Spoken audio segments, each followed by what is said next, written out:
Rylan stood in front of the tall metal doors, his hands shaking even though he tried to hide it. The air around him felt heavy, like the whole palace was holding its breath. Everyone knew what happened to people who entered the beast chamber. They never came back. The alien guards who stood beside him avoided looking at the door. Even they feared it. Rylan was only a human technician, someone brought from Earth to repair machines and fix broken wires. He did not understand why the prince had chosen him for this job. The prince's voice still echoed in his head, cold and clear, telling him that he must enter the chamber and repair the main sensor that controlled the royal creature. Rylan had tried to say no, but the prince's eyes left no space for refusal. As the guards unlocked the heavy doors, the sound of metal scraping echoed like a warning. Rylan felt his heart beating too fast. The hallway behind him was silent, and he knew that if anything went wrong, no one would help him. Humans were still new on this alien world. They were guests, but everyone could feel the tension. A human failure could break the fragile peace. He took a slow breath and stepped inside. The doors slammed shut behind him, and darkness wrapped around him like a cold blanket. His small repair light flickered on, creating a thin circle on the floor. The chamber was huge, bigger than any room he had ever seen. The ground felt rough under his boots. He heard a low growl coming from deep inside the darkness, too deep and too long to belong to any normal creature. Rylan froze. He knew the beast was awake. He lifted the light, his fingers trembling. He could only see shadows moving far ahead. His breath fogged in front of him as the room got colder. He took one slow step, then another, careful not to make sudden noise. His mind kept replaying every story he had heard. The beast had torn apart warriors. It had crushed armored soldiers with its jaws. It trusted no one, not even the prince who raised it. Rylan felt foolish. He had only come to fix a sensor. He was not prepared for this. He was not a hero. He was just a technician who missed his small dog back on Earth. Milo always followed him around, brushing against his pants while wagging his tail. Rylan wished he could feel that simple comfort again. A sudden loud breath came from behind a cluster of shadows. The sound rolled across the room like thunder. Rylan's knees weakened. He raised the light higher and then he saw it. Two glowing eyes, tall as his chest, stared at him. The beast stepped forward, huge and terrifying. Its scales shone faintly, sharp and ridged. Its claws scratched the stone floor with a deep metallic sound. The creature's mouth opened slightly, showing rows of teeth shaped like knives. Rylan tried not to scream. He knew that if he ran he would die instantly. The beast lowered its head, ready to attack. But then something strange happened. The creature suddenly stopped moving. It leaned closer, its nostrils flaring as it sniffed the air around Rylan. Its eyes narrowed, confused instead of angry. It moved its head from side to side, breathing in his scent. Rylan held his breath. His brain screamed at him to stay still. The beast sniffed again, slower this time. It tilted its head, almost curious. The deep growling faded into a soft rumble. Rylan did not understand what was happening. He was sure the creature would kill him, but its body relaxed as if it recognized something. Rylan looked down at his clothes. Before leaving Earth, he had hugged Milo goodbye. The little dog had jumped on him, brushing its fur all over his jacket. Maybe the scent remained. Maybe the beast sensed it. Rylan swallowed hard, afraid to even hope. The beast leaned forward until its huge face was only a few inches away. Rylan could feel its warm breath. He kept waiting for teeth, claws, pain, anything. But the beast simply sniffed his jacket again and let out a soft, almost gentle sound. Rylan blinked, not believing what he saw. The creature slowly lowered its massive head to the floor as if bowing. The only sound in the room was its deep breathing. Outside the chamber, alien guards watching through cameras gasped in shock. No one had ever seen the beast show calmness. No one had ever seen it lower its head.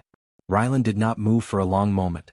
He was scared that any motion might break whatever strange peace had formed. When he finally took a step, the beast made a small noise but did not rise to attack. It followed him with its eyes, almost like a dog following its owner. Rylan exhaled shakily. He had survived the first minute. Maybe he could fix the sensor. Maybe he could leave alive. But he also knew something bigger was happening. Something no one understood. And as he walked deeper into the chamber, the beast quietly followed, its glowing eyes watching him, not with hunger but with something strange and unexpected. Recognition. Rylan stood very still as the beast continued to breathe softly beside him. Its huge body blocked half the room, yet it acted calm, almost gentle. He could not understand why. Every report said the beast attacked anything that moved. But here it was, lowering its head like it wanted to stay close to him. Rylan felt his heart beating fast in his chest, but the terror had changed into something else, confusion mixed with a strange feeling of safety. Far above, in the control room, the prince and his council watched the camera screens with wide eyes.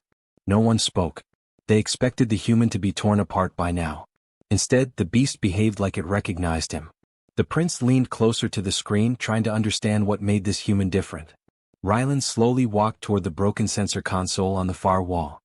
His boots echoed quietly in the large chamber. Every few steps, he looked over his shoulder, making sure the beast was not preparing to strike. But the creature simply followed behind him with slow, heavy steps, its tail dragging softly against the floor. When Rylan reached the console, he placed his toolkit on the ground and knelt. His hands were still shaking a little, but he could work through it. He opened the metal panel and checked the wires. Some were burned. Others were pulled loose. He sighed. This job was harder than he expected. As he reached in to repair the first wire, he felt warm air on his neck. The beast had moved close again and was sniffing the back of his jacket. Rylan froze for a moment. The creature's breath tickled his skin. He waited for teeth on his shoulder, but none came. Instead, the beast made a low, soft noise that almost sounded like comfort. Rylan spoke quietly, hoping his voice would not upset it. "It's okay. I'm just fixing this. Please don't get angry, all right?" The beast made another gentle rumble like it understood. Rylan went back to work, but something kept tugging at his mind. Why was the beast so calm? Why did it act like it knew him? He thought again about Milo, his little dog on Earth. Milo always rubbed against him before Rylan left for work, leaving his fur and scent everywhere.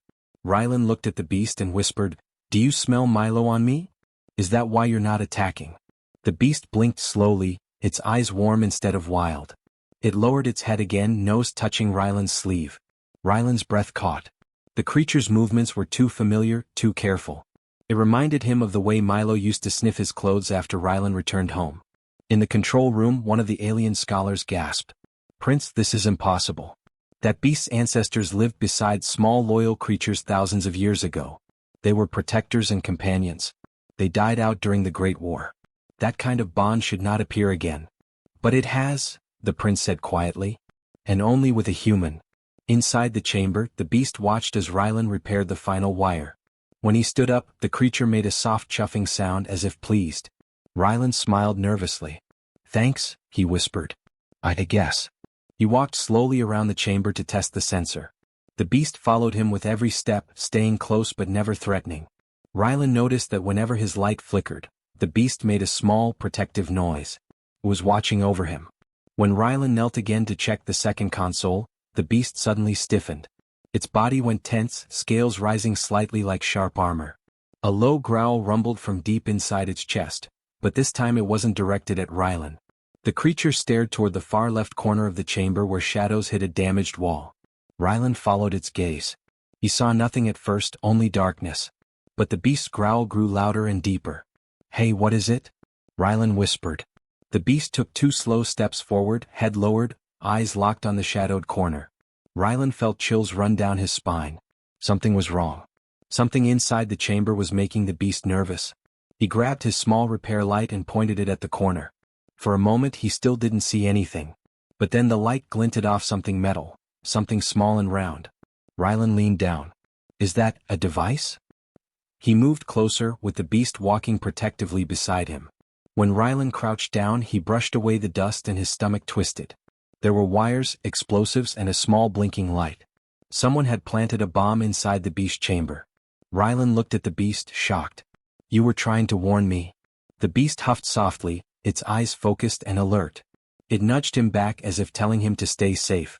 Suddenly everything made sense. The beast did not just remember the scent of a creature like Milo. It also remembered how to protect those it trusted. Somehow, against all logic, it trusted Rylan. Above them, the prince stared at the screen, frozen in disbelief. "The beast warned the human," he whispered. Rylan's fear returned, but it mixed with determination. He looked at the explosive device, then at the creature standing guard beside him. He was no longer alone in the chamber. The beast remembered a bond from the past. And now it had chosen him. Rylan stared at the small explosive device, feeling cold fear spread through his chest. The blinking red light looked tiny, but he knew it could destroy the whole chamber if triggered. His hands trembled as he leaned closer to inspect it.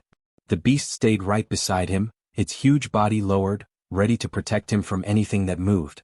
Its eyes kept shifting between the device and the shadows around them. Rylan whispered, "Someone put this here. Someone wanted the chamber to blow up." The beast growled softly, agreeing with him. The sound vibrated through the floor, deep and dangerous. Up in the control room, the prince's face darkened as he watched the screen. His advisors whispered nervously around him.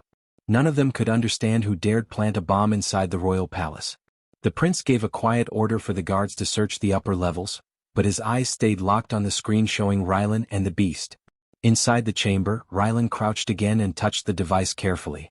It was shaped like a small metal disc, its surface covered with strange alien symbols. When he turned it over, he found wires that had been cut and twisted together in a way that did not match standard palace technology. "This isn't made by engineers," he whispered. "This was done in a hurry, by someone who didn't want it to look perfect." The beast leaned closer and sniffed the bomb, then pulled back with a sharp growl. Its scales rose, glowing faintly. It could smell danger, maybe even the scent of whoever placed the device. Rylan stood up slowly, his mind racing. "You tried to show me this earlier, didn't you? When you pushed me toward the wall?" The beast blinked slowly like it was answering yes. Rylan felt a strange warmth in his chest. The creature had protected him. It had warned him. It trusted him in a way no one had expected. He took a step back, looking at the rest of the chamber. If there was one bomb, there could be more. The chamber was large, filled with shadows and broken parts. Anyone could have hidden things without being noticed. The sensors were damaged, maybe even on purpose. Rylan realized it wasn't an accident that he had been sent here. Someone wanted a human to be blamed if the chamber exploded. Someone wanted to start a war. He swallowed hard and said softly, "We need to find out who did this." The beast made a quiet sound, then began moving across the chamber. Rylan followed it, staying close to its side. Every few steps, the creature stopped, sniffed the air and looked around carefully. Rylan realized it wasn't just guiding him, it was searching. They reached an old support beam half hidden behind fallen stones. The beast growled sharply and Rylan lifted his light. His breath caught. Another device was there, slightly larger, tucked behind the beam. It blinked with the same red light. 2 bombs. The prince's voice came through the chamber speakers. His tone was tense. "Human, do not touch it. Step away. Guards are coming." Rylan shook his head even though the prince couldn't see him from this angle. If he waited for guards, the bombs could still go off. He knew enough about wiring to disarm small devices, but these were alien-made. You would have to guess. The beast sensed his worry. It stepped in front of him defensively as if telling him not to risk himself. Rylan touched its scaled shoulder gently. "It's okay," he whispered. "I have to try." The beast dipped its head, uncertain. "I'll be careful," Rylan promised. He knelt by the second device. He examined the wires. 3 were connected, 1 green, 1 white, 1 black. On Earth, the black wire was usually the trigger. But alien tech worked differently. Rylan closed his eyes for a moment, trying to steady his breathing.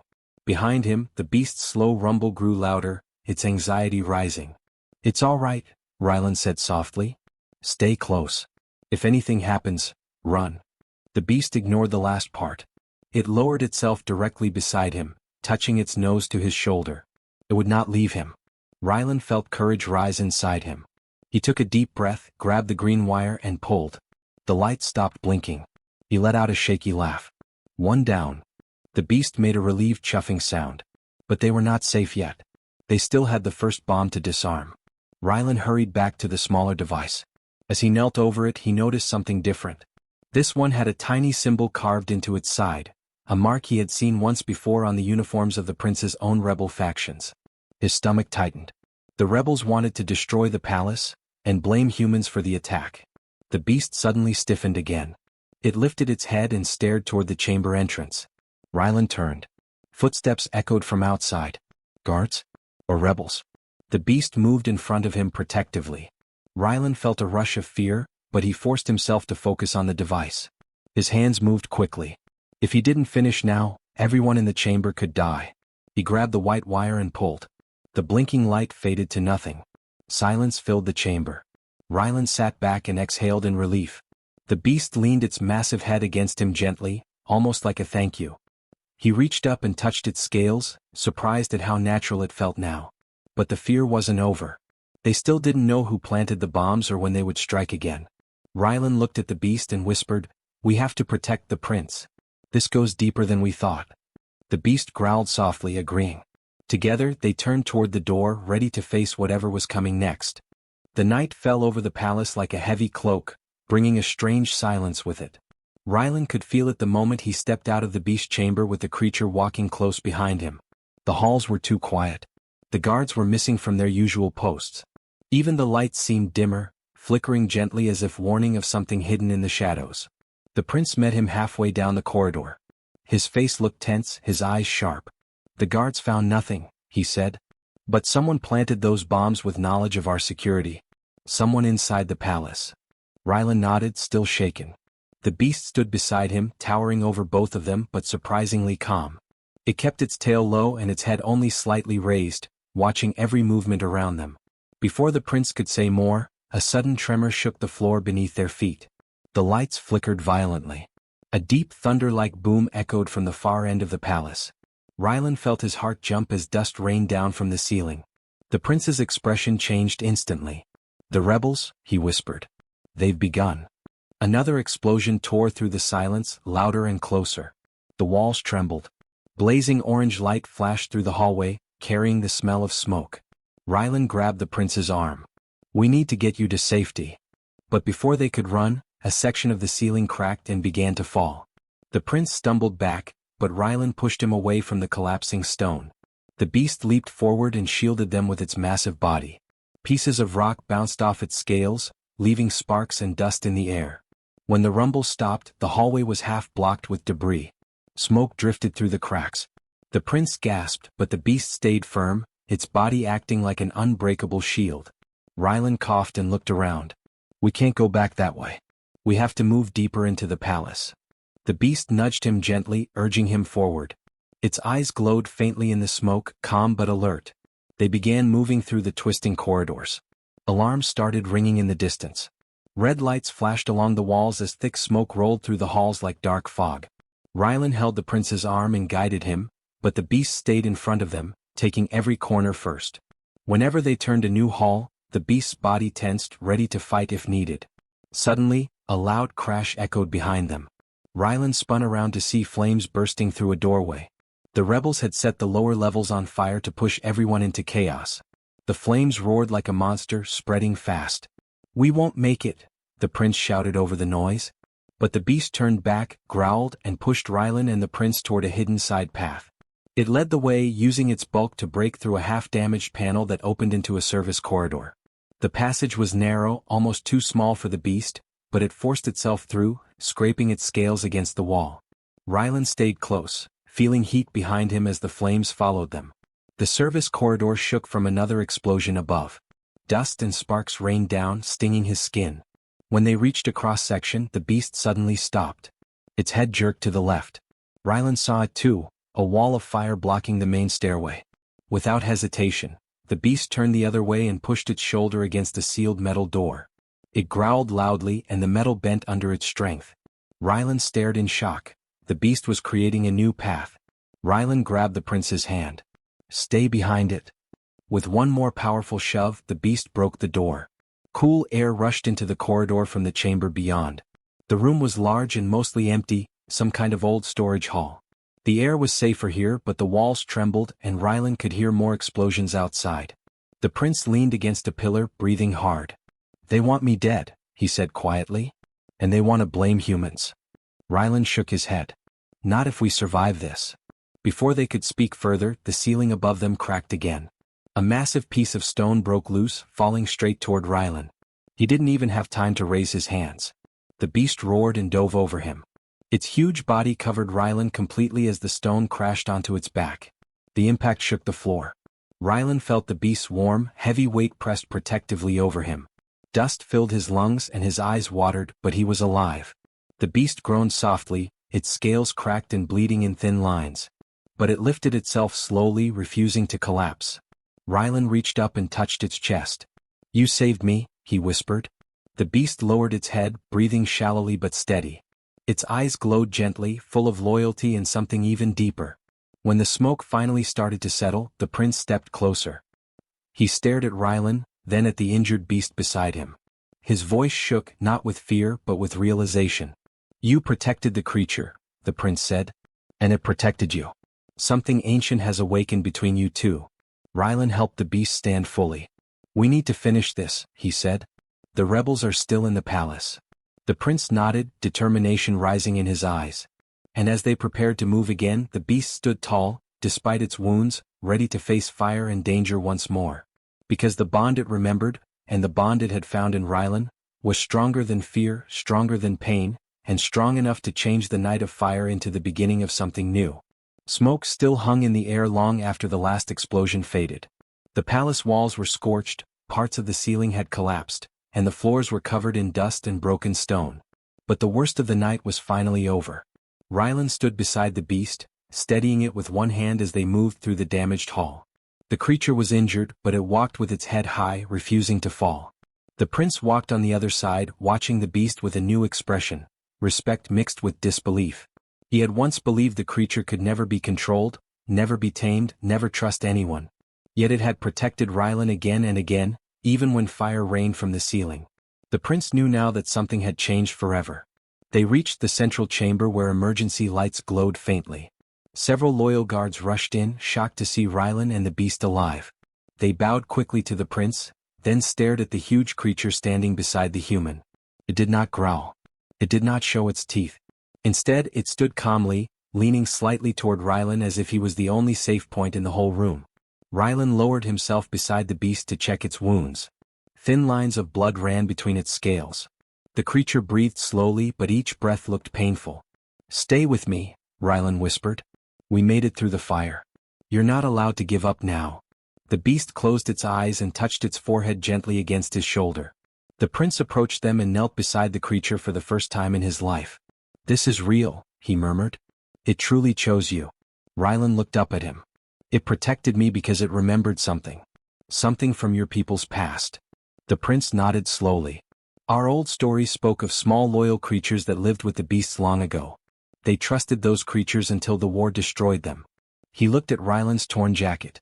"And your earth animal carried the same kind of scent?" Rylan nodded. "My dog Milo. He always brushed against me before I left home." The prince sighed. "A small creature from a distant world saved us all tonight." Suddenly, one of the guards approached, holding a small device. "My prince," the guard said, "we captured the rebel leader." He confessed. Their plan was to destroy the palace and blame humans for the attack. They wanted war between our people. Rylan felt his stomach twist. He had guessed it, but hearing it confirmed made him feel sick. The prince looked at him with calm eyes. "If not for you and for this beast, they would have succeeded." The beast lifted its head slightly, as if sensing the tension. Rylan brushed its neck gently, comforting it. "We need to treat its wounds," he said softly. The prince nodded. "Of course. And from now on, it will not be kept locked in that chamber. It deserves better." Medical teams came rushing in. They kept a safe distance at first, terrified of the creature. But the beast did not growl. It let them approach only because Rylan stayed beside it, touching its scales and whispering softly. When the healers worked on the cuts and bruises, the beast kept its eyes fixed on Rylan, as if making sure he was still there. Hours passed before the creature finally settled onto a soft platform prepared for it. Rylan sat beside it, refusing to leave its side. The prince stood nearby, silent and thoughtful. "You know," the prince said at last, "our people have never been close to humans. We thought you were weak. Strange. Too different." He paused. "But you saved my life tonight. And this beast trusted you more than it ever trusted us." Rylan looked down at his hands. "I didn't do anything special. I was just scared and trying to survive." "No," the prince said quietly. "You showed kindness. And that is something our people forgot long ago." The beast let out a soft rumble, drawing both their attention. It opened one eye and looked at Rylan with gentle warmth. Rylan smiled and touched its forehead. "You're going to be okay," he whispered. After sunrise, the fires were fully controlled. The palace was damaged but safe. Word spread quickly through the city. The prince's deadly beast had protected a human. By midday, citizens gathered outside to hear the prince speak. Rylan stood beside the beast on a balcony, nervous as he saw the huge crowd. The prince raised his voice. "This human saved our home. And this creature, once feared, showed the heart of a protector. There will be no war today. Humans and my people will stand together. A new bond has been formed tonight, one we will honor." The crowd murmured in awe. Rylan felt the beast lean gently against his side. It was stronger now, breathing easier. He reached up and scratched its jaw the way he might scratch Milo's. The creature made a soft sound, almost like a purr, and the crowd gasped at the gentle display.